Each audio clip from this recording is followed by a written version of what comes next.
Do you know the number one thing that surprises engaged couples? Take a guess. The sheer amount of decisions they have to make while planning a wedding. Indoors or outdoors? How many guests? Are kids invited? Controversial. Which cake flavor? Seriously, how do you even begin to figure out what's right for you? That's where Zola comes in. Zola has everything you need to make every wedding decision a piece of cake, from choosing your dream wedding venue and vendors to deciding how to best spend your budget. With tons of customizable wedding websites, save the dates and invites, every detail will feel like you.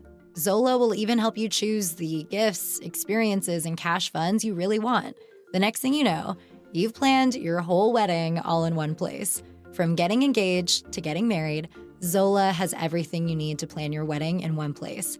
Start planning at Zola.com. That's Zola.com.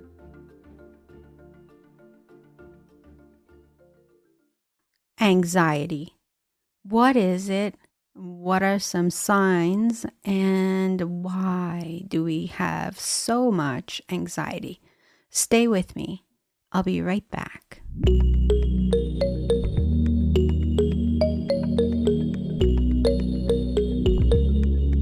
When it comes to making changes in your life, you're the expert. You are in the driver's seat. Everything else is just a guide. Welcome to InJoyness Podcast, your guide to wellness, recovery, and change. I'm your host, Dela Fotoohi, and thank you for joining me on this episode. Some questions that you might want to ask yourself is, do I feel very anxious or worry about a lot of things? Do I think I worry too much? Do I worry most days than not? Have I ever been worrying like this for the past 6 months? Is it hard for me to control my worrying? Have I noticed any physical symptoms such as restlessness, feeling tired easily, trouble concentrating? Am I irritable? Do I have muscle tension or do I have trouble sleeping? Does my worrying negatively impact my ability to function at school, with friends, at work, with family, or in other areas that are important to me? Let's say you're preparing for that important task. Maybe it's a job interview or a school test or exam, and the sweat just won't stop. Your heart feels like it's going to burst out of your chest and you feel so nervous and nauseous. You think you're going to collapse at any moment. Well, this is anxiety. It's really natural to feel this way in these situations. But when the anxiety becomes overwhelming and interferes with your daily activities, then that's where the problem arises. Usually feelings of anxiety, they're momentary. They last for a few minutes at most, or they're very specific. But with an anxiety disorder, the unsettling feeling and those fears, they're going to last. If you're worried about anxiety, just know that you're not alone. Sometimes we are in a life situation where we feel overwhelmingly anxious. It could be just because of the situation we're in. It could be that you are burnt out. I remember there was a time when I felt that way and my anxious feelings were just really persistent, and I would literally wake up anxious and I would go to bed anxious, and it was just, my life was really distraught, and that was not normal for me. I remember feeling all those panic feelings of always, waiting for the other shoe to drop. I was so anxious that even a phone call would put me at unease. Like when I heard a phone call, I would just start panicking because I always thought there was bad news on the other end. We can go through these periods based on our life situation. My life situation was really difficult back then. I was dealing with a loved one's mental health. I was also in the middle of a very, difficult time of my life when I was not sure about which direction I would be taking. So there was a lot of factors that went into making me feel that the way I felt. I mean, no one wants to be there. It's a very difficult situation. Decision making becomes hard. It's just looking forward to the future becomes difficult because you're always in that fight or flight mode. That's the best I can explain it. And it does affect you physically, mentally, emotionally. It affects your relationships with everyone around you. So it's hard to socialize because, you're always feeling those anxious feelings. So it does impact you in so many different ways. So there's different ways of managing anxiety. I think the number one thing for me that worked was that I became aware of how I was feeling. And I knew it was, uncomfortable for me. And I really wanted to stop that. I was suffering and I wanted to stop that suffering. So I started learning about anxiety and what was causing it for me. And there was a lot. And it all comes down to this. Anxiety is caused by thoughts. And sometimes these thoughts are, as much as we believe them, they are unrealistic. And it's worry about the future, about things that will never happen. So ruminating about the past causes depression, and worrying about the future causes anxiety. This is so true because a lot of times we spend so much effort in worrying about some future outcome that might never happen. So I found the best way to deal with that was really question those worrisome thoughts. But if you're really suffering from, clinical anxiety, then sometimes medication is the route to go. But I find that therapy in conjunction sometimes with medication is really effective. And I would say that lifestyle changes have amazing impact on anxiety reduction. What do I mean by lifestyle changes? I don't know, for me, I started really self-educating. I learned about the power of the mind, and I learned about challenging my thoughts. And so this is where CBT really plays a big factor. CBT is cognitive behavioral therapy, which really talks about how our thoughts impact our feelings and our physical body, and also what our behaviors. And so when we question those thoughts, when we change those thoughts, it impacts our feelings, it impacts our physiology, and it impacts our behaviors, our actions. So I started really challenging my thoughts. We had an episode about cognitive distortions, those unhelpful thoughts. I really dug into that, and I was able to recognize some of those distortions that were causing me to feel anxious all the time. That's why therapists are there. I mean, people like myself, when we sit down with our clients, a lot of times it all comes back to this. Let's look at those thoughts. Let's look at those beliefs, and let's really explore what are you thinking, and how those thoughts are impacting you and your life. As always, the first step, is admitting that there is a problem, that this anxiety I'm feeling is too much for me to handle. I need help. That's the first step, right? The first A in the 3 A's is admit, and then the next step is seeking help. Ask for help. That's the next step. That's the second A. Ask for help. And help is there. There's support for anxiety disorders. There's support out there. All you have to do is reach out. There's a lot of free resources online. Check out anxiety.org for the amazing resources they have there. Check out some resources and tools on cognitive behavior therapy and mindfulness.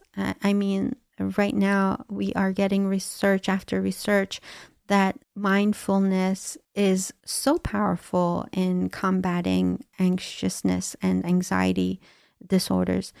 People who are able to sit in the present moment, accept their thoughts without judging them, without really giving them value.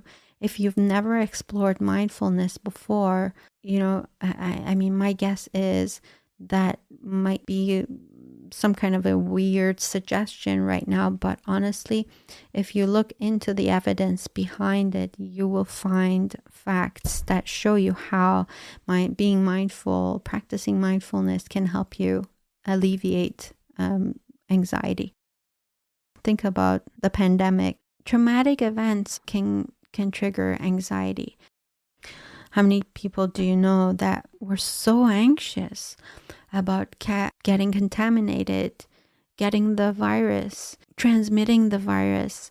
I think a lot of people were. And depending on the type of job you had, you probably faced that even more. I know that I have a friend who's a nurse in the emergency department, and she was constantly anxious about whether she was bringing that virus home and infecting the people she loved the most.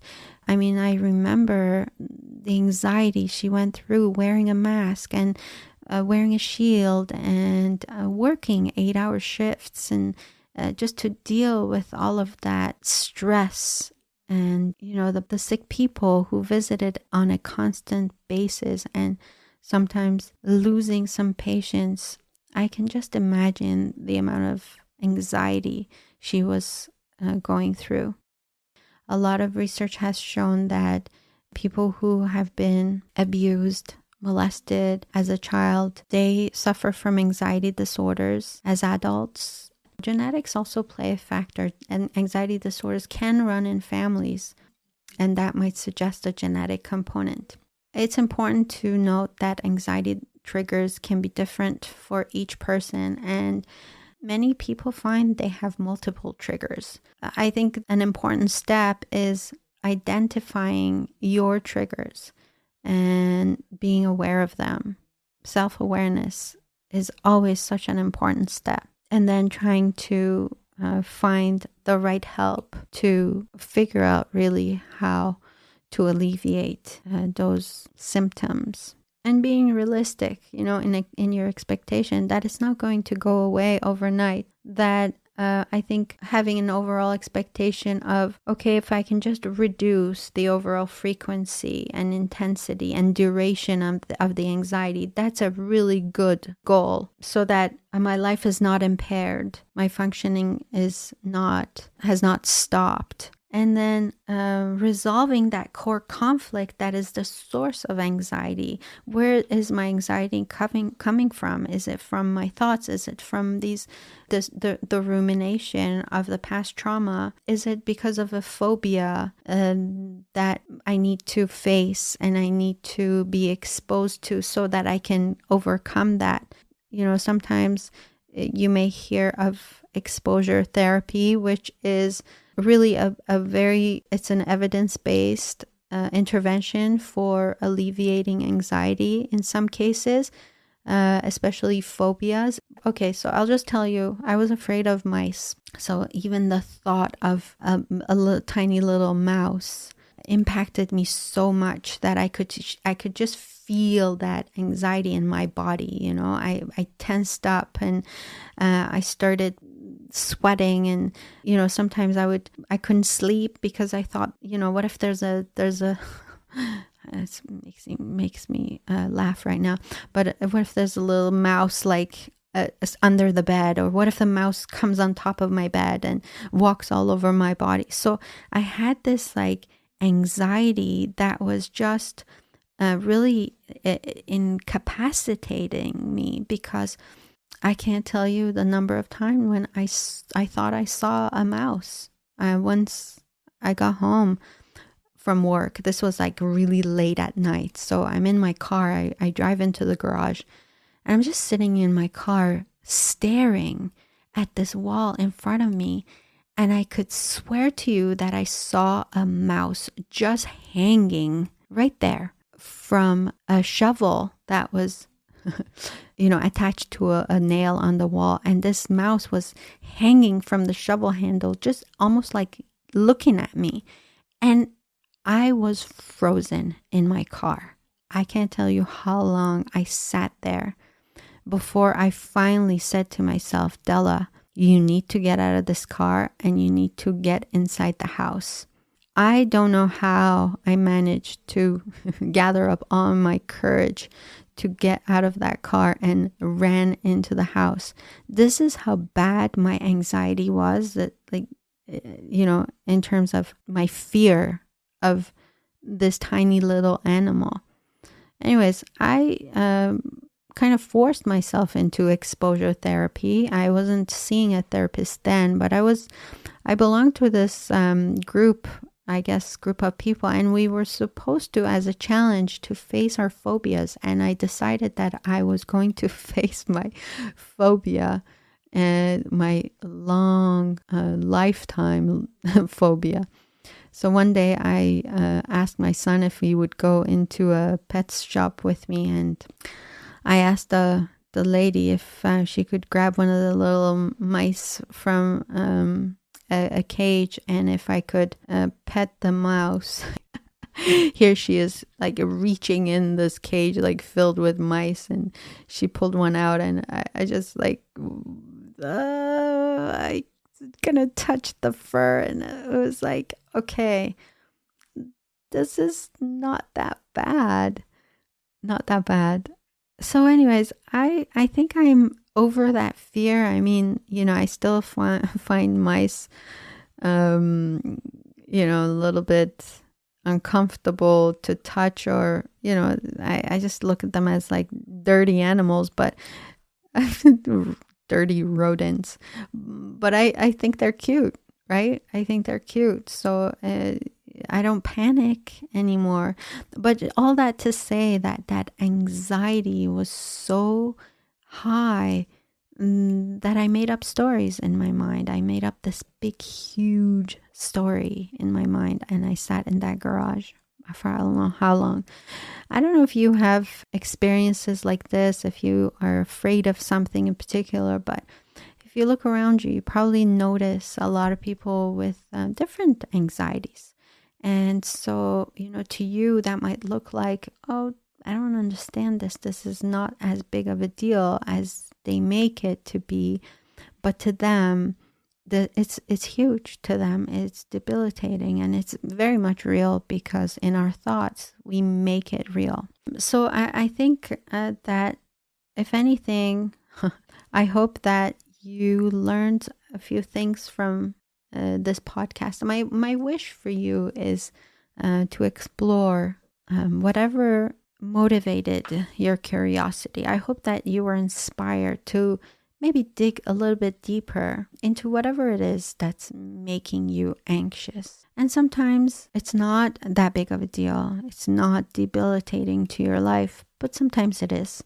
And so, as always, InJoyness Podcast is meant to be a guide to inspire you to wellness, recovery, and change. The rest is up to you. You know already. You have all the answers. You have all the solutions. All you have to do is take a moment, be present, and dig deeper. I hope to see you next time. Thank you for listening to this episode of InJoyness Podcast, a guide in your journey to wellness, recovery, and change. In gratitude and love, I'm your host, Dela.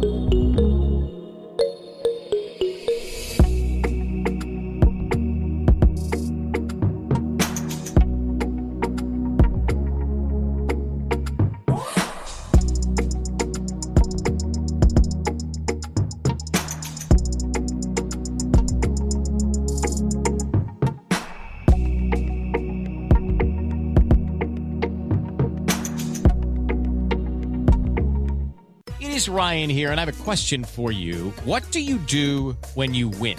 Like, are you a fist pumper, a woohooer, a hand clapper, a high fiver? If you want to hone in on those winning moves, check out Chumba Casino. Choose from hundreds of social casino-style games for your chance to redeem serious cash prizes. There are new game releases weekly, plus free daily bonuses. So don't wait. Start having the most fun ever at ChumbaCasino.com. Sponsored by Chumba Casino. No purchase necessary. VGW Group. Void where prohibited by law. 18 plus. Terms and conditions apply.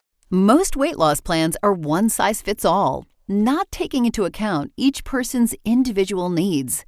Noom is here to change that. Noom Weight uses psychology. That's why they say losing weight starts with your brain. But it also takes into account your unique biological factors, which also affect weight loss success. The program helps you understand the science behind your eating choices and why you have cravings. Everyone's journey is different, so your daily lessons are personalized to you and your goals. One of the great things about Noom is that it's nourishing instead of restrictive. They focus on progress instead of perfection. You don't have to give up carbs, or anything for that matter.